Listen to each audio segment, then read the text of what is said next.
নবীজির হাতের ইশারায় চাঁদ দ্বিখণ্ডিত হয়েছে, নবীজির আঙ্গুলের মাথা থেকে পানি নির্গত হয়েছে। এগুলো নবীজির মুজিজা, কিন্তু এই মুজিজা লং টাইম না, ওয়ান টাইম। দেখা গেছে একবারের প্রয়োজনে এটা কাজ শেষ, নবুয়ত প্রমাণের স্বার্থে প্রমাণিত হয়েছে। এটা কিয়ামত পর্যন্তের জন্য নতুন আবার আবার দেখা যাবে, আবার এটা চলতে থাকবে। নবীজির আঙ্গুল থেকে কিয়ামত পর্যন্ত পানি বেরোতে থাকবে, এরকম কোনো ঘটনা হবে না। দুনিয়ার কেউ চাঁদ দ্বিখণ্ডিত করতে পারে নাই, পারবেও না। পেরেছেন কে? মুহাম্মাদুর রাসূলুল্লাহ, তার নিজের ইচ্ছায় না আল্লাহর হুকুমে। কোন পরিপ্রেক্ষিতের প্রশ্নে, কোন প্রশ্নে তিনি এটা পারলেন? তিনি যে নবী এইটা প্রমাণের প্রশ্নে তিনি আবু জাহাল বা কাফেরদের প্রশ্নের জবাবে আকাশের চাঁদ দ্বিখণ্ডিত করে দেখালেন। তার মানে তিনি নবী, একথা প্রমাণ চাইল তারা। তিনি প্রকাশ করলেন আমি আল্লাহর প্রেরিত রাসূল, তারা বিশ্বাস করলো না। বিশ্বাস না করার জন্য তারা বলল যদি তুমি রাসূল হও দেখাও তো চারটা দ্বিখণ্ডিত করে। নবীজি কি করলেন? হাতের ইশারা করলেন, এতটুকু নবীজির কাজ। চাঁদ দ্বিখণ্ডিত করা এটা কি নবীজির কাজ? এটা কার কাজ? তাহলে এই দুর্লভ ঘটনা নবীজির ইশারায় আল্লাহ ঘটালেন। কিসের ভিত্তিতে? নবুয়ত প্রমাণের ভিত্তিতে। এটাকে বলা হয় মুজিজা। বুঝা গেল নবীজির খতমে নবুয়তের প্রমাণের স্বার্থে কিয়ামত পর্যন্ত নবীজির এই মুজিজাকে প্রমাণ করার জন্য, এই মুজিজাকে সাব্যস্ত করার জন্য যারাই এর পেছনে লড়বে তারাই খতমে নবুয়তের মুজিজা রক্ষার আন্দোলনে লড়ল। আল্লাযীনা ইউমিনুনা বিল গায়ব ওয়া ইউকিমুনাস সালাহ ওয়া মিম্মা রাযাকনাহুম ইউনফিকুন। এরপরে ওয়াল্লাযীনা ইউমিনুনা বিমা উনজিলা ইলাইকা ওয়া মা উনজিলা মিন ক্বাবলিকা। এই আয়াতে আল্লাহ তাআলা মুত্তাকির পরিচয় কি বললেন? যারা আপনার উপরে নাজিলকৃত কিতাবের উপরে বিশ্বাস করে। আল্লাহর রাসূল তথা আমাদের নবীজির উপর নাজিলকৃত কিতাবের নাম কি? আল্লাযীনা ইউমিনুনা বিমা উনজিলা ইলাইকা, আপনার উপর নাজিলকৃত কিতাবের উপর বিশ্বাস করে। ওয়া মা উনজিলা মিন ক্বাবলিকা, আপনার আগে যত নবীগণ আসছেন তাদের উপরে নাজিলকৃত কিতাবের উপরে তারা বিশ্বাস করে। তাহলে আমাদের আগে ঈসা আলাইহিস সালাম, মুসা আলাইহিস সালাম, হযরতে ইদ্রিস আলাইহিস সালাম, হযরতে ইব্রাহিম আলাইহিস সালাম, একেবারে আদম আলাইহিস সালাম থেকে শুরু করে ঈসা আলাইহিস সালাম পর্যন্ত যত নবীগণ এসেছেন, রাসূলগণ এসেছেন, তাদের উপরে নাজিলকৃত সকল কিতাবে যারা বিশ্বাস করে এরাই হলো মুত্তাকি, এরাই হলো ঈমানদার। এবার আপনি বলেন, যদি নবীজির পরে কিয়ামত পর্যন্ত কোন নতুন কিতাব বা নতুন শরীয়ত অথবা নতুন রাসূল বা নবী আসতেন, তাহলে আল্লাহ ওয়া মা উনজিলা মিন বাদিকাও বলতেন। এই আয়াত যেহেতু বলেছে আল্লাযীনা ইউমিনুনা বিমা উনজিলা ইলাইকা ওয়া মা উনজিলা মিন ক্বাবলিকা লা মা বাদিকা, আপনার পরে নাজিল যা হবে এ কথা বলা হয় নাই। সুতরাং চূড়ান্ত আয়াত দ্বারা বোঝা যায় আপনার উপরে শেষ কিতাব, আপনার পরে কিয়ামত পর্যন্ত আর কোনো কিতাব নাজিল হবে না।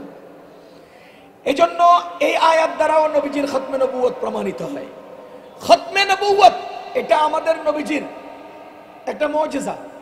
খতমে নবুয়ত এটা আমাদের নবীজির মুজিজা।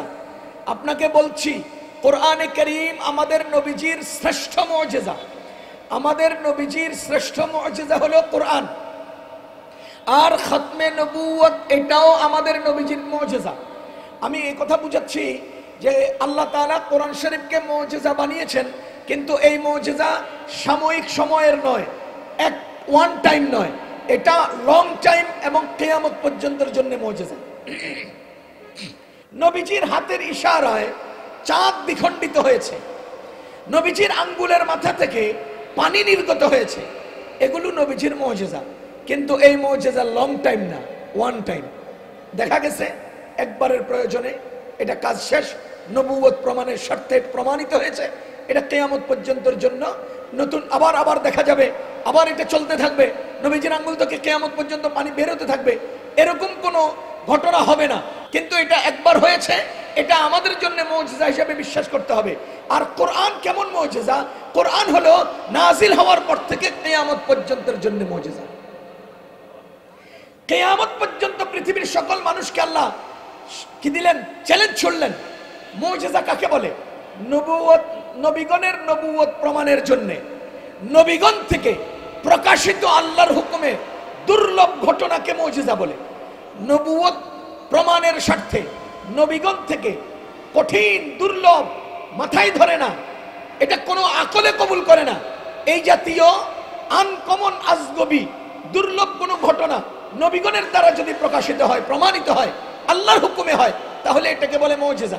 কোরআনে কারীম আল্লাহর হুকুমে আল্লাহর উপরে নাযিলকৃত কিয়ামত পর্যন্তের মুজিজা। আল্লাহ বলেন ওয়া ইন কুনতুম ফি রাইবিম মিম্মা নাযালনা আলা আবদিনা, যদি তোমরা আমার বান্দার উপরে নাযিলকৃত কিতাবের ব্যাপারে কোনো সন্দেহ পোষণ করো, তো ফাতু বিসূরাতিম মিন মিসলিহি, নিয়ে আসো একটা সূরা। ফাতু বিসূরাতিম মিন মিসলিহি, নিয়ে আসো একটা সূরা। ওয়াদউ শুহাদাআকুম, তোমরা না পারলে তোমাদের দাদাদেরকে ডাকো। ওয়াদউ শুহাদাআকুম, তোমাদের গুরুদেরকে ডাকো, তোমাদের প্রভুদেরকে ডাকো। ইন কুনতুম সাদিকিন, যদি তোমরা সন্দেহ সত্যবাদী হও। এরপরে আল্লাহ তাআলা চ্যালেঞ্জের ফলাফল শুনিয়ে দিলেন, ফাইন লাম তাফআলু ওয়া লান তাফআলু, তোমরা পারবাও না, পারো নাই। আমরা এখানে ছাত্ররা জানি লাম নফি জাহাদ, নফি জাহাদ এই মুহূর্ত থেকে অতীতের পূর্ণ সময়কে নফি করার জন্য আসে। আর নফি তাকিদ এই মুহূর্ত থেকে ভবিষ্যতের পূর্ণ সময়কে নফি করার জন্য আসে। আল্লাহ তাআলা কি বলেন, ফাইল লাম তাফআলু, যদি অতীতে কখনো তোমরা পেরে না থাকো, না পারো, পারো নাই, ওয়া লান তাফআলু, কিয়ামত পর্যন্ত পারবা না। তাহলে লাম তাফআলু আর লান তাফআলুর দ্বারা কি বোঝা যায়? যেহেতু নফি জাহাদ আগে আসছে, সুতরাং অতীত জীবনে পূর্ণ সময় কোরআনের মতো আরেকটা পারো নাই। ওয়া লান তাফআলু, কিয়ামত পর্যন্ত পূর্ণ সময় তোমরা আর কখনো পারবাও না। যেহেতু তোমরা পারো না এবং পারবাও না, ফাত্তাকুন নার, তাহলে তোমরা জাহান্নামকে ভয় করো। এটা হলো পরবর্তী নির্দেশনা। কিন্তু পারবা না এই কথা আল্লাহ নিশ্চিত চ্যালেঞ্জ করেছেন। তোমরা যদি সন্দিহান হও, নিয়ে আসো। পারবা তো না, পারো নাই। কোরআনে সূরা বনী ইসরাঈল আল্লাহ কি বলেন, কুল লা ইন ইজতামাআতিল ইনসু ওয়াল জিন্নু আলা আন ইয়াতু বিমিথলি হাদাল কুরআন, যদি তোমাদের সমস্ত মানুষ, সমস্ত জিন একত্র হয় কোরআনের মতো আরেকটা আনার জন্য, আল্লাহ তাআলা কি বলেন, লা ইয়াতুনা বিমিসলিহি, কখনোই আনতে পারবা না, কখনোই আনতে পারবা না। লা ইয়াতুনা বিমিসলিহি ওয়ালাউ কানা বা'দুহুম লিবা'দিন যাহিরা, মানুষ আর জিন এক গ্রুপ অন্য গ্রুপকে যদি সহযোগিতাও করে, হেল্পও করে, ভাই এখানে একটা নোক্তা লাগাও, অর্থ বেশি হবে, এই শব্দটা এখানে বৃদ্ধি করো, তাহলে চমৎকার অর্থ হবে, আরে প্রাঞ্জল ভাষা হবে, উন্নত উচ্চাঙ্গের আরবি হবে। এরকম যদি একে অন্যকে হেল্পও করো, সব মানুষ, সব জিন, সব আইনস্টাইন, সব যদি একত্র হয়ে কোরআনের মতো একটা আনতে চাও, আল্লাহ বলেন লা ইয়াতুনা বিমিসলি। তাহলে বলেন তো এই আয়াতগুলো দ্বারা কি বোঝা যায়? কোরআন কি শুধু নবীজির যুগের মুজিজা, না নবীজি থেকে কিয়ামত পর্যন্ত পূর্ণ সময়ের মুজিজা? এটা পুরো সময়ের মুজিজা। ঠিক তেমনি ভাবে আমাদের নবীজির খতমে নবুয়ত, তার মানে তিনি খাতামুন নবী, তিনি শেষ নবী, তারপরে কোনো নবী নাই, নবী নাই, নবী নাই, এই নিশ্চিত এই ঘোষণাটাও কিয়ামত পর্যন্তের জন্য মুজিজা। এই মুজিজার পরিপ্রেক্ষিতে কি বলতে হবে? নবীজির মুজিজা, তিনি খাতামুন নবী, সুতরাং মুসাইলামাতুল কাজ্জাব সে কাজ্জাব, আসওয়াদ আরসি সে কাজ্জাব, আর এই কাদিয়ানি সেও কাজ্জাব। বুঝা গেল নবীজির খতমে নবুয়তের প্রমাণের স্বার্থে কিয়ামত পর্যন্ত নবীজির এই মুজিজাকে প্রমাণ করার জন্য, এই মুজিজাকে সাব্যস্ত করার জন্য যারাই এর পেছনে লড়বে, তারাই খতমে নবুয়তের মুজিজা রক্ষার আন্দোলনে লড়ল। আর মজার বিষয়, আমি আপনাকে একটা মজার ঘটনা শুনাই, তো ঘটনা শুনাইলেই বুঝবেন খতমে নবুয়তের মুজিজা কত শক্তিশালী। আমি আপনাদেরকে আগে বলেছি মুজিজা কাকে বলে। মুজিজা বলা হয় নবীগণের নবুয়ত প্রমাণের জন্য আল্লাহর নির্দেশে নবীগণ থেকে প্রমাণিত বা প্রকাশিত দুর্লভ ঘটনাকে মুজিজা বলে। দুনিয়ার কেউ চাঁদ দ্বিখণ্ডিত করতে পারে নাই, পারবেও না। পেরেছেন কে? মুহাম্মদুর রাসূলুল্লাহ, তার নিজের ইচ্ছায় না আল্লাহর হুকুমে। কোন পরিপ্রেক্ষিতের প্রশ্নে, কোন প্রশ্নে তিনি এটা পারলেন? তিনি যে নবী এইটা প্রমাণের প্রশ্নে তিনি আবু জাহাল বা কাফেরদের প্রশ্নের জবাবে আকাশের চাঁদ দ্বিখণ্ডিত করে দেখালেন। তার মানে তিনি নবী, একথা প্রমাণ চাইল তারা। তিনি প্রকাশ করলেন আমি আল্লাহর প্রেরিত রাসূল। তারা বিশ্বাস করলো না। বিশ্বাস না করার জন্য তারা বলল, যদি তুমি রাসূল হও দেখাও তো চারটা দ্বিখণ্ডিত করে। নবীজি কি করলেন? হাতের ইশারা করলেন, এতটুকু নবীজির কাজ। চাঁদ দ্বিখণ্ডিত করা এটা কি নবীজির কাজ? এটা কার কাজ? তাহলে এই দুর্লভ ঘটনা নবীজির ইশারায় আল্লাহ ঘটালেন। কিসের ভিত্তিতে? নবুয়ত প্রমাণের ভিত্তিতে। এটাকে বলা হয় মুজিজা। এবার আমি আপনাদের কাছে যে দাবিটা করছি, আমাদের নবীজিকে আল্লাহ তাআলা আদম আলাইহিস সালাম থেকে ঈসা আলাইহিস সালাম পর্যন্ত যত নবীগণকে যত মুজিজা আল্লাহ দিয়েছেন, মজার বিষয় হলো আমাদের নবীজিকে একা সকল নবীগণের পূর্ণ মুজিজা দান করেছেন। এরপরে অতিরিক্ত মুজিজাও দিয়েছেন। শুধু এই যে মুসা আলাইহিস সালামের মুজিজা কয়টা? 9টা। মুসা আলাইহিস সালামের মুজিজা ছিল 9টা। এর মধ্যে একটা লাঠি, একটা বগল বা পকেটে হাত ঢুকাইলে হাত শুভ্র হয়ে সাদা হয়ে পুরো দুনিয়াকে আলোকিত করে ফেলানো, এরকম একটা মুজিজা ছিল। আরো অনেকগুলো মুজিজা ছিল। আমাদের নবীজির মুজিজা সকল নবীগণের সমষ্টিগত মুজিজার চেয়েও বেশি ছিল। এখন আপনি প্রশ্ন করবেন, হুজুর হযরতে ইব্রাহিম আলাইহিস সালাতু ওয়াস সালাম আগুনে পড়েছিলেন, বলেন ইব্রাহিম আলাইহিস সালাম আগুনে পড়েছিলেন কিনা? সেখান থেকে অক্ষত নিরাপদ উঠে এসেছেন, এটা ইব্রাহিম আলাইহিস সালামের মুজিজা। এখন প্রশ্ন হলো, মুহাম্মদুর রাসূলুল্লাহ সাল্লাল্লাহু আলাইহি ওয়াসাল্লাম কে তো কেউ আগুনে ফালায় নাই, আবার নবীজি সে আগুন থেকে অক্ষত উঠেও আসেন নাই, তাহলে ইব্রাহিম আলাইহিস সালামের এই মুজিজা আমাদের নবীজির সাথে প্রকাশ পেল কোথায়? আপনি দাবি করলেন সকল নবীগণের সব মুজিজা মুহাম্মদুর রাসূলুল্লাহকে দেওয়া হলো, কিন্তু আমাদের নবীজি ইব্রাহিম আলাইহিস সালামের মতো আগুনে পড়েন নাই, আগুন থেকে উঠে আসেন নাই, তাহলে নবীজি ওই মুজিজাটা কোথায় পেলেন? কোন জায়গায় প্রকাশিত হলো? আমি এবার প্রশ্নের জবাবে আপনাকে বলছি, মুজিজা কাকে বলে? আবার বলেন। নবুয়ত প্রমাণের শর্তে দুর্লভ ঘটনা, এটাকে কি বলা হয়? মুজিজা। আল্লাহ তাআলা ইব্রাহিম আলাইহিস সালামের সাথে ঘটে যাওয়া ঘটনা আমাদের নবীজির উপর দিয়ে প্রয়োগ করেন নাই, সাহাবীগণের উপরেও প্রয়োগ করেন নাই, আমাদের নবীজির তাবেঈ উম্মতের উপর প্রয়োগ করেছেন। এটা নবীজির মুজিজা।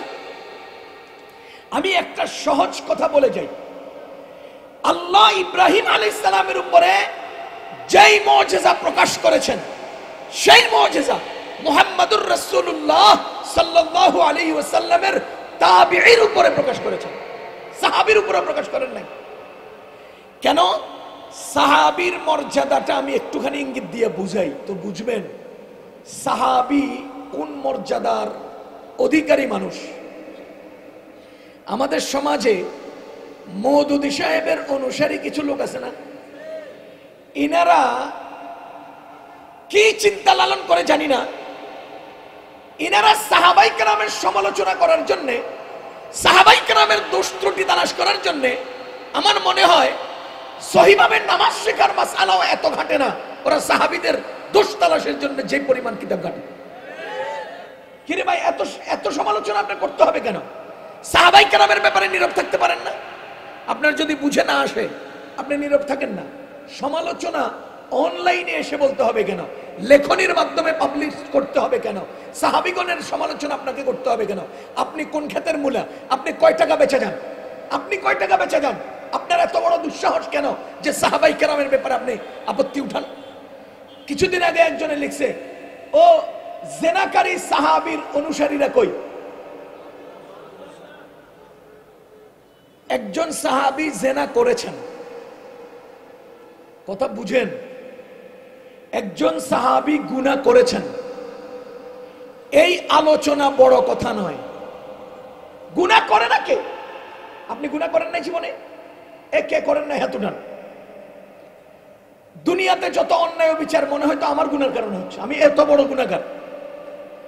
রাসূলুল্লাহ সাল্লাল্লাহু আলাইহি ওয়াসাল্লাম বলেন, কুল্লুকুম খাত্তাউন, সবাই গুনাহগার। এই কুল্লু লফজু জামিউন ইশতামিলু জামিআল আফরাদ, আলেমরা বলতে পারবেন এই লফজে কুল জামি আফরাদকে শামিল করে না। তাহলে এই জামি আফরাদের মধ্যে সাহাবীগণ নাই, তো কুল্লুকুম খাত্তাউনের মধ্যে সাহাবীগণও তো গুনাহগার। এই হাদিস দ্বারা কি বোঝা যায়? দ্বিতীয় নম্বর এক হাদিসের মধ্যে আসছে, হযরত রাসূলুল্লাহ সাল্লাল্লাহু আলাইহি ওয়াসাল্লাম বলেন, সকল মানুষের সাথে একটা করে শয়তান আছে। একজন সাহাবী বলেন, ইয়া রাসূলুল্লাহ, সব মানুষের সাথে থাকলে আপনিও তো মানুষ, আপনার সাথেও আছে? নবীজি বলেন, হ্যাঁ আমার সাথেও আছে। মনে রাখেন, নবীজি এই প্রশ্ন যদি সাহাবী না করতেন তো কিয়ামত পর্যন্ত উম্মতের মধ্যে শুধু এই প্রশ্নকে কেন্দ্র করে ঝগড়া হতো, এই প্রশ্নকে কেন্দ্র করে ঝগড়া হতো। মনে করেন নবীজি বলছেন সকল মানুষের সাথে একটা করে শয়তান আছে, সাহাবী জিজ্ঞেস করেন নাই। এবার আমাদের দেশে যারা এখন ওই মিলাদ টিলাদ ইত্যাদি নিয়ে চলে। এনাদের মধ্যে এক গ্রুপ বাইরিত, নবীজির সাথে শয়তান ছিল না, আমাদের সাথে শয়তান আছে। আমাদের সাহাবী নবীজিকে জিজ্ঞেস করলেন, ইয়া রাসূলুল্লাহ, শয়তান কি আপনার সাথেও আছে? নবীজি কি বলেন? হ্যাঁ, আমার সাথেও আছে, কিন্তু সে আমার সামনে পর্যদুস্ত হয়ে আছে। এবার আপনি বলেন, শয়তান পর্যদুস্ত কয়জনের সামনে? বলেন বলেন। সাহাবীগণের সামনেও পর্যদুস্ত শয়তান, এই কথা বলা হয়েছে? যদি তা না বলা হয় তাহলে শয়তানের ধোঁকায় পড়ে সাহাবীও গুনাহ করতে পারেন, পারেন কিনা? কুল্লুকুম খাত্তাউনের হাদিস দ্বারা সাহাবীও গুনাহ করতে পারেন, পারেন কিনা? তাহলে সাহাবী গুনাহ করেছেন, প্রশ্ন এটা নয়। আরে আপনিও তো গুনাহ করেছেন। আপনি কি 2024 সালে দুনিয়াতে আছেন না নাই? আপনি আছেন? আপনারা আমার মধ্যে কথাটা হোক, 2024 সালে আপনি কি দুনিয়াতে আছেন? আমি আছি। আপনি কি গুনাহগার? গুনাহগার? গুনাহ করছেন? আমি জানি। কথা বলেন, আমি জানি। বলেন আপনার গুনাহ আমি জানি। আমার গুনার খবর আপনি জানেন। 2024 সালে এট এ টাইম আমি দুনিয়াতে, এট এ টাইম আপনিও দুনিয়াতে, এট এ টাইম আপনি বাংলাদেশি, আমিও বাংলাদেশি, আপনি ঢাকায় থাকেন, আমিও ঢাকায় থাকি। আজকের প্রোগ্রামে আপনি আছেন, আজকের প্রোগ্রামে আমি আছি। আমার গুনাহ আপনি জানেন না, আপনার গুনাহ আমি জানি না। কিরে ভাই, 1500 বছর আগের সাহাবীর গুনাহ আপনি কেন জানেন? আপনি কোন ক্ষেতের মূলা? আপনার গুনার খবর আমি জানি না, আমার গুনার খবর আপনি জানেন না। সাহাবীর গুনার খবর আপনি জানলেন কেন? কথা কি বুঝতেছেন? গুনাহ করছে প্রশ্ন এটা নয়, গুনাহের খবর আমি জানলাম কেন প্রশ্ন এটা। সাহাবায়ে কেরাম গুনাহ করেছেন প্রশ্ন এটা নয়। সাহাবায়ে কেরামের গুনাহের সংবাদ বুখারীতে আসতে হবে কেন? মুসলিম শরীফে আসতে হবে কেন? তিরমিজিতে আসতে হবে কেন? উম্মতের কানে কানে পৌঁছতে হবে কেন? কিয়ামত পর্যন্ত উম্মত এটা চর্চা করতে হবে কেন? প্রশ্ন হলো এটা, ও দুনিয়ার মানুষ, সাহাবীগণ গুনাহ করেছেন, এই আপত্তি আমি করি না। সাহাবীগণ গুনাহ করেছেন, গুনাহের পরে তাওবা কিভাবে করেছেন সেটা তুমি শিখতে হবে। কিয়ামত পর্যন্ত উম্মত সাহাবী থেকে তওবা শিখবে, এজন্য তার গুনাহের কথা আমি জানি। তিনি গুনাহগার, এই জন্য আমি তাকে জানি না। তার গুনাহ করার পরে সমাধান কিভাবে হয়েছে সেটা যেন আমি শিখতে পারি, তাকে যেন আদর্শ বানাতে পারি, তিনি যেন আমার সত্যের মাপকাঠি হয়। গুনাহ থেকে মুক্তির উপায় কিভাবে করতে হবে সেটা যেন আমি নিজের জীবন আবিষ্কার করতে পারি। সেজন্য সাহাবীর গুনাহ আমি জানি, কিন্তু আমার গুনাহ তুমি জানো না। আমার গুনাহ আপনি জানার দ্বারা আপনার কোনো ফায়দা হবে না। আপনার গুনাহ আমি জানার দ্বারা আমার কোনো ফায়দা, কিন্তু সাহাবীর গুনাহ আমি জানলে ফায়দা হবে কিনা? হবে। এজন্য সাহাবীর গুনাহ আমার জানার কথা আলোচনা আসছে। যাহা হোক, সাহাবায়ে কেরাম কারা বলেন তো? পৃথিবীর বয়স কত? বলেন, পৃথিবীর বয়স কত? পৃথিবী কত বড়? দুইটা প্রশ্নের উত্তর দেন। পৃথিবী কত বড়? আদম আলাইহিস সালামের আগে পৃথিবী তৈরি, কিয়ামত পর্যন্ত পৃথিবী থাকবে। সারা ডান থেকে বাম, সামন থেকে পিছন, বিশাল বিস্তৃত পৃথিবী। এবার আপনি বলেন, এই লম্বা জীবনের পৃথিবীর কয় দিনের মানুষদেরকে সাহাবী বলে? আদম আলাইহিস সালাম থেকে কিয়ামত পর্যন্ত এই লম্বা জীবনের, লম্বা হায়াতের পৃথিবীর কয় দিনের মানুষগুলোকে সাহাবী বলে? কয় দিনের, কয় বছরের, কয় কালের? দ্বিতীয় নম্বর প্রশ্ন, এই বিশাল বিস্তৃত পৃথিবীর কোন এলাকার মানুষদেরকে সাহাবী বলে? বুঝাইতে পারি নাই। বিস্তৃত পৃথিবীর কোন এলাকার মানুষদেরকে সাহাবী বলে? সারা দুনিয়ার এই লম্বা হায়াতের কোন সময়কার মানুষদেরকে সাহাবী বলে? ও মিয়া, আপনি আর আমি নির্ধারণ করি নাই কারা সাহাবী হবেন, কোন কালের মানুষরা সাহাবী হবে, কোন দেশের মানুষরা সাহাবী হবে, কোন দেশের মানুষেরা সাহাবী হবেন, নবীজির সঙ্গী হবেন, নবীজি শরীয়ত কাদের কাছে রেখে যাবেন। তুমি ঠিক করো নাই, আমি ঠিক করি নাই। আল্লাহর রাসূল যাদের উপর আস্থাশীল হয়েছেন, আল্লাহ যাদেরকে মনোনীত করেছেন, একমাত্র তারাই সাহাবী হয়েছে। কেন বাংলাদেশের মানুষ সাহাবী হলো না? কেন আমেরিকা এত প্রভাবশালী, এই দেশের মানুষ সাহাবী হলো না? কেন কেন আজকে এই যুগের মানুষ সাহাবী হলো না? কেন কেন নবীজি দুনিয়াতে আসার 20 বছর আগের লোকেরা সাহাবী হলো না? কেন? কাদেরকে সাহাবী বানাবেন, কোন দেশের মানুষ সাহাবী হবেন, এটা কার নির্ধারণ করা? আল্লাহ নির্ধারণ করেছেন। সুতরাং যে কেউ সাহাবী হতে পারে না। সাহাবীর মর্যাদা আমি দুটো উদাহরণ দিচ্ছি। এক, আব্দুল্লাহ ইবনে হযরতে মুআবিয়া রাদিয়াল্লাহু তাআলা আনহু একজন সাহাবী, যার ব্যাপারে মওদুদী সাহেব এবং তার অনুসারীরা আপত্তির কলম তুলেছে। দ্বিতীয় নম্বর পণ্ডিতি কম করবেন, পণ্ডিতি ছাড়া সব করবেন, পণ্ডিতি ছাড়া সব করবেন, ঠিক আছে? শুধু পণ্ডিতি করবেন না, শুধু পণ্ডিতি করবেন না, আপনি যে যোগ্যতা রাখেন না অথর্ব, এটা স্পষ্ট হয়েছে এতগুলো মানুষের সামনে। আপনি ওখান থেকে প্রশ্ন উত্থাপন করছেন, পণ্ডিতি করবেন না, দুনিয়া সব করবেন। আসেন আমার কথা শেষ করি, আপনার প্রশ্ন জানার দরকার হলে আমার কাছে জিজ্ঞেস করবেন। পেছনে সাহাবাই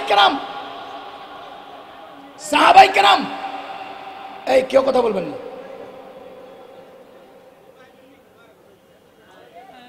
এই পাগলে কি পরনে লুঙ্গি রাখে? বলেন না, পাগলের পরনে লুঙ্গি রাখে? তো লুঙ্গিওয়ালারা পাগলের লুঙ্গি নাই, এই কথা বললে কি লুঙ্গিওয়ালাদের শান থাকে? চুপ করে থাকেন। তো সাহাবাই কেরামের মধ্যে একজন ব্যক্তি হযরতে মুআবিয়া রাদিয়াল্লাহু আনহু, আর সাহাবী নন, পরবর্তী একজন বাদশা হযরতে ওমর ইবনে আব্দুল আজিজ রাহমাতুল্লাহি আলাইহি। কথা বুঝেন, যোগ্যতা থাকলে কথা বুঝবেন, বুঝার আগে কোনো উত্তর করবেন না। গত 15 বছরের ফ্যাসিস্ট সরকারের অনুসারী আওয়ামী লীগের জালিমরা কথা বুঝার আগে ক্ষিপ্ত হয়েছে। আল্লাহর কসম, বুঝার আগে ক্ষিপ্ত হওয়ার সুযোগ নাই। ওরা বুঝার আগে ক্ষিপ্ত হইতো, আর সময় দেওয়া যাবে না। বুঝার আগে কাউরে ক্ষিপ্ত হওয়ার সুযোগ দেওয়া যাবে না। আমি জোরালো কণ্ঠ বলেছি, কোন অশিক্ষিত গন্ড মূর্খকে স্টেজে উঠতে দিবেন না, কোন পাগল ছাগলকে স্টেজের আশপাশে দাঁড়াইতে দিবেন না, তাহলে সব সোজা থাকবে। সব গত 15 বছর আমাদেরকে অনেক জ্বালাইছেন, আর জ্বালাইয়েন না। 15 বছর কথা কইতে সুযোগ দেন নাই, 30 বছর বলতে থাকবো, 30 বছর বলবো। মিয়া পণ্ডিতি করবেন না। কাবুরা মাকতান ইনদাল্লাহি আন তাকুলু মা লা তাফআলুন। আল্লাহর কাছে সবচেয়ে বড় অপরাধ পণ্ডিতি। এই সূরা সফের এই আয়াতের কি অর্থ জানেন? আল্লাহর কাছে সবচেয়ে বড় অপরাধ পণ্ডিতি। সাহাবীগণ পণ্ডিত ছিলেন, পণ্ডিতি জহের করতেন না। জিবরাইল আলাইহিস সালাম আসলেন, পায়ের সাথে হাঁটুর সাথে হাঁটু মিলাইয়া বসলেন, রানের উপর হাত রাখলেন, 5টা প্রশ্ন করলেন। সাহাবাই কেরাম বসেছিলেন, ওমর রাদিয়াল্লাহু তাআলা উপস্থিত ছিলেন। একদিন রাত চলে গেল, পরের দিন নবীজি জিজ্ঞেস করেন, ও ওমর, গতকালকে লোকটা যে আসছে তুমি কি চিনতে পারছো? ওমর কিছু হলেও বুঝতে পেরেছেন, কিন্তু ওমর পণ্ডিত ছিলেন, পণ্ডিতই করেন নাই, যার কারণে ওমরে উত্তর দিয়েছেন আল্লাহু ওয়া রাসূলুহু আলাম, আল্লাহ আর আল্লাহর রাসূল ভালো জানে। মিয়া সাহাবাই কেরাম পণ্ডিত ছিলেন, পণ্ডিতি করেন নাই। পণ্ডিতি করবেন না, শুধু পণ্ডিতি করবেন না, শুধু পণ্ডিতি করবেন না। আল্লাহ পণ্ডিতি ছাড়া সব ভালো বুঝে। কথা বুঝতেছেন? পণ্ডিতি করেন না। তো মুআবিয়া রাদিয়াল্লাহু তাআলা তিনি কারো কারো আপত্তির, ওমর ইবনে আব্দুল আজিজ কারো আপত্তির না। মুআবিয়া সাহাবী, ওমর ইবনে আব্দুল আজিজ সাহাবী না। আপনারা কি বুঝতেছেন? এবার আসেন, আব্দুল্লাহ ইবনে মুবারক রাহমাতুল্লাহি আলাইহিকে একজন এসে জিজ্ঞেস করতেছে যে মুআবিয়ার দাম বেশি না ওমর ইবনে আব্দুল আজিজের দাম বেশি? উনি কয়, কিরে তুমি কি ধরনের প্রশ্ন করলে এটা? কয় না, আমার একটু জানার আগ্রহ। আব্দুল্লাহ ইবনে মুবারক রাহমাতুল্লাহি আলাইহি উত্তর দেন, মুআবিয়া নবীজির সাথে যুদ্ধে গিয়েছিলেন? কয় জি গিয়েছিলেন। কয় উনি ঘোড়া ব্যবহার করেছেন? কয় জি করেছেন। কয় ওনার ঘোড়ায় ময়দানে উঠতে লোড, মানে যখন যুদ্ধ করছিল তখন উড়ে উড়ে বালু রাস্তায় যখন ময়দানে উঠতেছিল, ঘোড়ায় নিঃশ্বাস নেওয়ার সময় নাকে দিয়া বালু প্রবেশ করেছিল? কয় জি করেছিল। আব্দুল্লাহ ইবনে মুবারক বলে, শুনো, মুআবিয়ার ঘোড়ার নাকে যেই বালু প্রবেশ করেছে ওই বালুও ওমর ইবনে আব্দুল আজিজের চেয়ে দামি।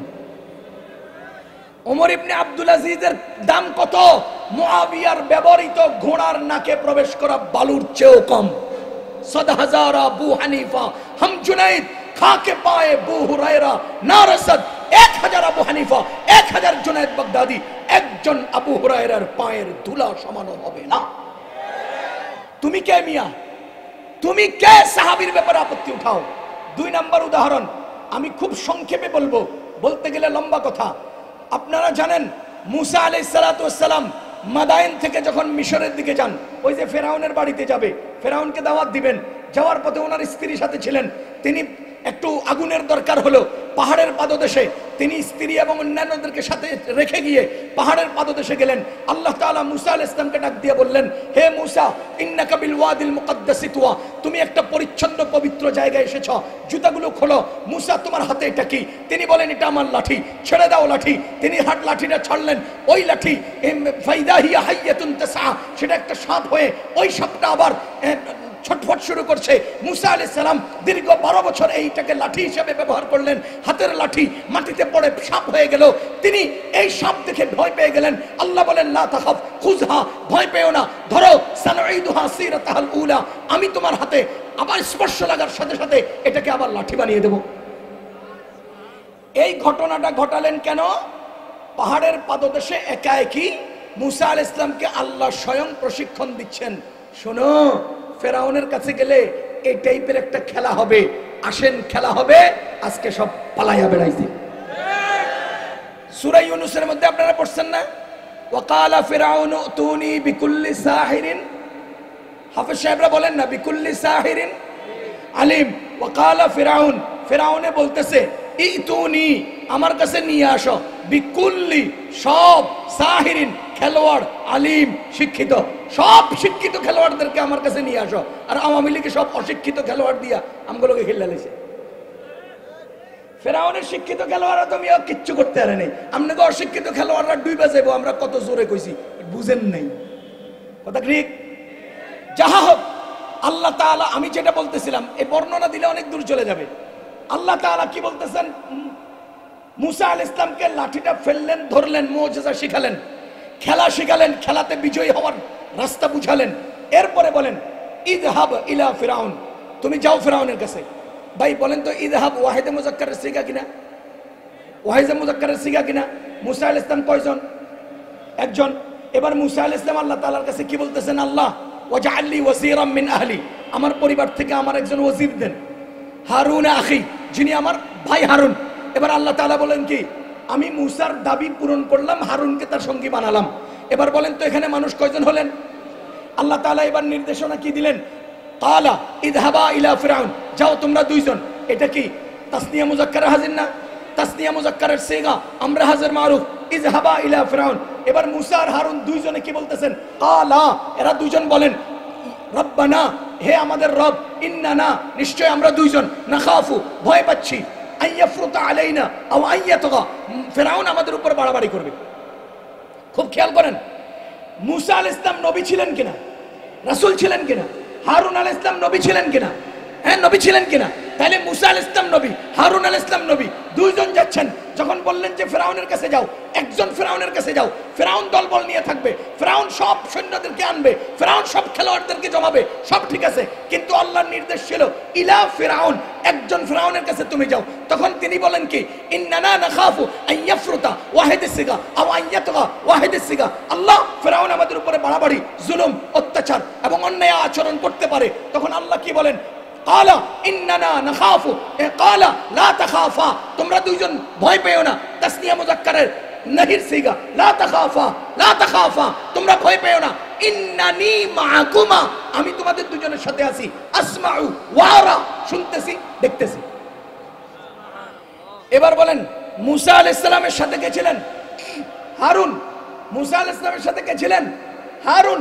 এবার বলেন, তারা দুইজনে একাত্রে বলছেন আমরা ভয় পাচ্ছি। কথা বলেন, তারা দুইজনে কি বললেন? আমরা ভয় পাচ্ছি। এবার তাদেরকে ভয় পাইও না, অভয় দিলেন কে? আল্লাহ। এবার আমি আপনাকে জিজ্ঞেস করতে চাই, আমাদের নবীজি যখন মক্কা থেকে হিজরতে মদিনায় যায়, সাথে কে ছিলেন? আবু বকর কি রাসূল ছিলেন? আবু বকর কি নবী ছিলেন? এবার আপনি দেখেন, আমাদের নবীজির সাথে আছেন। যখন কাফেররা তাদেরকে ঘিরে ফেললো, তখন মুহাম্মদুর রাসূলুল্লাহ একথা বলেন নাই আমি ভয় পাচ্ছি, মুহাম্মদুর রাসূলুল্লাহ একথা বলেন নাই আমি ভয় পাচ্ছি। ওইদিকে মুসা আলাইহিস সালাম নিজে বলেছেন আমি ভয় পাচ্ছি, আরে হারুন আলাইহিস সালাম নিজে বলেছেন আমি ভয় পাচ্ছি। আর এখানে আমাদের নবীজির সাথে যে সাহাবী বলতেছেন ইয়া রাসূলুল্লাহ ভয় পাচ্ছি, আর ওখানে আল্লাহ বলতেছেন ভয় পেও না, এখানে রাসূল বলতেছেন লা তাখাফ, ভয় পেও না। আপনারা বুঝেন নাই, আমার উপরের ক্লাসের ছাত্র ভাইরা বুঝবেন। ওখানে রাসূল বলতেছেন ভয় পাচ্ছি, এখানে উম্মত বলতেছেন ভয় পাচ্ছি। ওখানে আল্লাহ বলতেছেন ভয় পেও না, এখানে রাসূল বলতেছেন ভয় পেও না। কথা কি বুঝতেছেন? এই হলো সাহাবীর মর্যাদা, এই হলো সাহাবীর মর্যাদা। সেখানে রাসূল যা বলেন এখানে সাহাবী তা বলেন, সেখানে আল্লাহ যা বলেছেন এখানে রাসূল তা বলেছেন। তার মানে হলো রাসূল অতীতের আমাদের সাহাবী অতীতের নবীগণের মর্যাদা রাখে। এজন্য আল্লাহ তাআলা ইব্রাহিম আলাইহিস সালাতু ওয়াস সালামের উপরে ঘটিত মুজিজা সাহাবীর উপর দিয়ে দেখান নাই, সাহাবীর পরের স্তরের তাবিঈর উপর দিয়ে দেখাইছেন। আমি এই অংশটুকুন বলার জন্য বলছি, ইয়ামানে একজন ভণ্ড নবীর দাবিদার, নাম ছিল আসওয়াদ আনাসি। কি নাম? আসওয়াদ আনাসি। সে দাবি করছে আমি রাসূল, আমি নবী। আমাদের নবীজি আগে বলে দিয়েছেন আনা খাতামুন নবিয়্যিন লা নাবিয়্যা বাদি, আমার পরে 30টা ভণ্ড মিথ্যাবাদী নবী দাবি করবে। তো আসওয়াদ আনাসি সত্য না মিথ্যা? সে নবুয়তের দাবি করছেন। তো আমাদের মুসলমানদের একজন তাবিঈ, তিনি নবীজিকে দেখেন নাই, সাহাবীকে পেয়েছেন। তার নাম ছিল আবু মুসলিম খাওলানি রাহিমাহুল্লাহ তাআলা। আবু মুসলিম খাওলানি রাহমাতুল্লাহি আলাইহি তিনি আসওয়াদ আনাসির সামনে গিয়ে বলে, তুই মিথ্যুক, তুই ভণ্ড, তুই কাজ্জাব, তুই দাজ্জাল, তুই সবচেয়ে নিকৃষ্ট জানোয়ার, মানে সবকিছু বলছে। তখন আবু আসওয়াদ আনাসি চিন্তা করলো যে এই লোকটার তো শাস্তি দেওয়া উচিত। তার লগে কিছু লোক জমা হয়েছে। আপনারা মনে রাখবেন, আপনি যতই একেবারে নাম করা নিকৃষ্ট মিথ্যাবাদী, চোর, ডাকাত, লুচ্চা আরো কিছু হন, সমাজের মধ্যে আপনারে সাপোর্ট দিবার লোক জমা হয়ে যায়। এটা জানোয়ার, এরপরে এর পিছনে কত লোক ছুটে। এটা একেবারে মানে মার্কা মারা চোর, এরপরে দিয়ে এর পিছনে পিছনে কত লোক। তাহলে আসওয়াদে আনাসি মার্কা মারা কাজ্জাব, আসওয়াদে আনাসি মার্কা মারা মিথ্যাবাদী, এরপরে তার দলবল হয়ে গেছে। এখন তার দলবল লোকজন হুকুম করছে, পরামর্শ দিছে যে হে নবী, আপনি এক কাজ করেন, আবু মুসলিম খাওলানিকে একটা গর্ত করে আগুন জ্বালিয়ে আগুনের মধ্যে ছেড়ে দেন। তো সে তাই করলো, উত্তপ্ত আগুনের মধ্যে আবু মুসলিম খাওলানিকে ছেড়ে দিল। মজার ঘটনা শুনেন। আবু মুসলিম খাওলানি রহমতুল্লাহি আলাইহি পানির নিচে কিছুক্ষণ থাকে, আগুনের মধ্যে কিছুক্ষণ ছিলেন, অনেকক্ষণ পর্যন্ত আগুনে বসে রইলেন। এরপরে নিরাপদ, অক্ষত, পরিপূর্ণ, সুস্থ সবল উঠে উঠলেন, একেবারে অক্ষত উঠে আসলেন। কাপড়টাও জ্বলে নাই, সুতাটাও জ্বলে নাই, শরীর তো স্পর্শ করেই নেই। এখন এই খবর পুরা ইয়ামানে বাই দবাই ছড়িয়ে গেল সবার কাছে। এবার উনি যখন আগুনে ফালাইয়াও কিছু করতে পারে নাই, এতদিন আমগুলো হুমকি দিছস, মাইরালামু, কাটালামু, ধরালামু, ছিঁড়া ফেলমু, এরপরে আগুনে ফালাইছস, কিছু করতে পারস নাই, তার মানে তুই আমার আর কিছু করতে পারবি না। এখন আসওয়াদে আনাসি ভণ্ড এই বক্তব্য আবু মুসলিম খাওলানি আগে যদি এক জায়গায় দিতেন, এখন 100 জায়গায় দেন। আগে যদি একবার বলতেন, এখন 100 বার বলেন। আগে যদি উচ্চ নিচু আওয়াজে বলতেন, এখন উঁচু আওয়াজে বলেন। এই যে আসওয়াদে আনাসি ভণ্ড, তো এতদিন পর্যন্ত চেষ্টা করছে রুখতে, এখন আর রুখতে পারে নাই। এবার কি হয়ে গেছে, তিনি জোর আওয়াজে বলা শুরু করছেন। এখন তার মুরিদানরা বলতেছে যে আবু মুসলিম খাওলানিকে আর ইয়ামানে থাকতে দেওয়া যাবে না, ওরে দেশ থেকে বাইর করে দেন। তো তাকে একটা উটের উপর উঠাইয়ে ছেড়ে দেওয়া হয়েছে। হ্যাঁ, তিনি সেখান থেকে রওনা দিয়ে সোজা মদিনায় চলে আসছেন। তো এই যে সংবাদটা ব্যবসায়ীদের মাধ্যমে বাই দুবাই মদিনায় আগেই চলে আসছে। যখন আসওয়াদ আবু মুসলিম খাওলানি রহমতুল্লাহি আলাইহি মসজিদে নববীতে প্রবেশ করলেন, একটা পিলারের সামনে দাঁড়িয়ে নামাজ পড়তে লাগলেন। এমন সময় ওমর রাদিয়াল্লাহু তাআলা আনহু ভিতরে ঢুকলেন, দেখলেন যে একজন অচেনা অপরিচিত লোক নামাজ পড়ছে। তিনি পেছনে চুপচাপ বসে রইলেন। এরপরে ওই লোকটা নামাজ শেষ করলেন। শেষ করার পরে তিনি উঠে সালাম দিলেন, মুসাফাহা করলেন, খোঁজ খবর জিজ্ঞেস করলেন আপনি কোত্থেকে আসছেন? বলেন যে আমি ইয়ামান থেকে আসছি। তখন ওমর রাদিয়াল্লাহু তাআলা আনহু সাথে সাথে জিজ্ঞেস করেন, আচ্ছা তাই নাকি? আমাদের ওই ভাই সম্পর্কে আপনি কি কিছু জানেন, যে এই ভাইটাকে আসওয়াদে আনাসি আগুনে ফেলে দিয়েছিল আর তিনি অক্ষত উঠে আসছেন? আপনি কি আমাদের ওই ভাই সম্পর্কে কিছু জানেন? বলেন তো। প্রশ্ন করছে কাকে? ঘটনা ঘটছে যার সাথে। উনি এবার বলতেছে, হ্যাঁ আমি চিনি, ওই লোকের নাম আবু আব্দুল্লাহ। আপনারা জানেন আরবিরা নিজের আসল নামের চেয়ে উপনাম বলতে বেশি স্বাচ্ছন্দ্য বোধ করে। তিনি বলতেছেন তার নাম আবু আব্দুল্লাহ। কিন্তু বিচক্ষণ, দূরদর্শী এবং চৌকস ওমর রাদিয়াল্লাহু তাআলা তার বর্ণনা, চেহারা, শারীরিক গঠন সবকিছু মিলিয়ে বুঝতে পারছেন লোক যে তিনি। চোখের দিকে তাকাইয়া বলেন, আপনি না তো সেই লোকটা, আপনি না তো? তিনি মাথা নিচের দিকে বিয়ে বলেন যে জি আমি সেই লোকটা। ওমর রাদিয়াল্লাহু তাআলা বুকে জড়িয়ে নিলেন, কপালে চুমা খেলেন। হযরতে আবু বকর রাদিয়াল্লাহু তাআলা ততক্ষণে খলিফা নির্বাচিত হলেন, তার কাছে নিয়ে গেলেন, নিয়ে গিয়ে বললেন, আমিরুল মুমিনিন, একজন ব্যক্তির উপরে ইব্রাহিম আলাইহিস সালামের যেই মুজিজা প্রকাশিত হয়েছে, সেই মুজিজা আমাদের নবীজির খতমে নবুয়তের পক্ষে এই মুজিজা প্রকাশিত হয়েছে আবু মুসলিম খাওলানির উপরে, আবু আব্দুল্লাহর উপরে। তাকে না দেখিয়ে, তাকে বুকে না এনে, তাকে সাক্ষাৎ না দিয়ে আল্লাহ দুনিয়া থেকে আমাদেরকে নেন নাই। এর চেয়ে বড় কিসমতের আর কি হতে পারে? মুসলমান, আমি বুঝাতে চাই যে খতমে নবুয়তের এই আন্দোলন এত শক্তিশালী যে আমাদের নবীজির সাহাবী তো নবীজিকে পেয়েছেন, যারা নবীজিকে পান নাই তাদের প্রথম স্তরের তাবিঈ, তাকে দিয়ে আল্লাহ তাআলা প্রমাণ করে দেখালেন যে খতমে নবুয়তের আন্দোলনের জন্য তুমি জীবন দিতে অগ্রসর হবা, তো খতমে নবুয়তের আন্দোলনে তোমাকে আল্লাহ তাআলা কুদরতি হাতে হেফাজত করবেন। এজন্য আমি বলবো, এই যুগের সবচেয়ে বড় শক্তিশালী আন্দোলন খতমে নবুয়তের আন্দোলন। এই যুগে সবচেয়ে বড় রাজনীতি খতমে নবুয়তের আন্দোলনের রাজনীতি। এই যুগে সবচেয়ে বড় জীবন দেওয়া খতমে নবুয়তের আন্দোলনের জন্য জীবন দেওয়া। দুনিয়ার চলমান এই রাজনীতি বহুবিধ, ডান আছে, বাম আছে, সামন আছে, পিছ আছে, ওয়ালের পিছন আছে, সামনে আছে, আরে পর্দার আড়ালে আছে, পর্দার সামনে আছে, বিভিন্ন রূপরেখা, বিভিন্ন সুরত, বিভিন্ন আকার আকৃতি। আমরা এই জন্য চলমান রাজনীতি বুঝি না, আমি এই জন্য রাজনীতির সাথে নাই। কিন্তু খতমে নবুয়ত আন্দোলন ঠিক মতোই বুঝি, যে যেভাবে খতমে নবুয়তের আন্দোলন করবে, ডাকবে, আমি তার সাথে আছি। আল্লাহ তাআলা খতমে নবুয়তের এই আন্দোলনকে কবুল করুন, এই সমাবেশকে বা সম্মেলনকে কবুল করুন, এবং আমাদের সবাইকে নবীজির এই ঐতিহাসিক কিয়ামত পর্যন্ত চলমান খতমে নবুয়তের আন্দোলনের এই মুজিজার মিশনের সাথে, এই মুজিজা রক্ষা করার মিশনের সাথে, এই মুজিজা বাস্তবায়ন এবং প্রমাণিত করার মিশনের সাথে যারা যুক্ত ছিলেন, আমাদেরকেও তাদের সাথে যুক্ত হওয়ার তৌফিক দান করুন। আমরা সরকারের কাছে আবেদন করব, সরকারের কাছে আবেদন করব যে মনে রাখেন, কাদিয়ানীরা কাফের। আমাদের পক্ষ থেকে এই দাবি বাস্তবায়ন করা হোক এবং তাদেরকে কাফের ঘোষণা করা হোক। একটা গল্প শুনে শেষ করছি। আমাদের আগের সরকার, কি জানি, শেখ হাসিনা, ওনাকে যখন আমরা আবদার করলাম যে আপনারা কাদিয়ানীদেরকে কাফের ঘোষণা করেন, তিনি উঠে বক্তব্য দিচ্ছে, কে মুসলমান কে মুসলমান না সেটা আল্লাহই ভালো জানে। কি বলেন? কে মুসলমান কে মুসলমান না এটা কে ভালো জানে? আল্লাহই ভালো জানে। আচ্ছা, যদি সব বিষয়ের উত্তর আল্লাহ ভালো জানে হয়, তাহলে আমার প্রশ্ন, আপনার আব্বার নাম? উত্তর দেন। তা আপনার পরিচয়? কোরআন আর হাদিসের অকাট্য দলিল প্রমাণ দ্বারা প্রমাণিত কে মুসলমান কে মুসলমান না, সেই প্রমাণিত বিষয়গুলোকে যদি আপনি বলেন আল্লাহ ভালো জানে, তা আমার প্রশ্ন, আপনার আব্বার নাম কি? আমি জিজ্ঞেস করবো, 2 কত? 2 কত? যদি বলেন আল্লাহ ভালো জানে, তাহলে আপনার শিক্ষার কি হবে? যদি বলেন আপনার আব্বার নাম কি, যদি বলেন আল্লাহই ভালো জানে, তো আপনার বংশের কি হবে? খোদার কসম, সব প্রশ্নের জবাব আল্লাহ ভালো জানে চলে না, কিছু প্রশ্নের জবাব আমরাও জানি। সুতরাং কাদিয়ানীরা কাফের, কাদিয়ানীদের অনুসারীরাও কাফের, কাদিয়ানী নিজেও কাফের। আল্লাহ তাআলা খতমে নবুয়তের সাথে আমাদেরকে যুক্ত থাকার তৌফিক দান করুন। ওয়া আখিরু দাওয়ানা আলহামদুলিল্লাহি রাব্বিল আলামিন।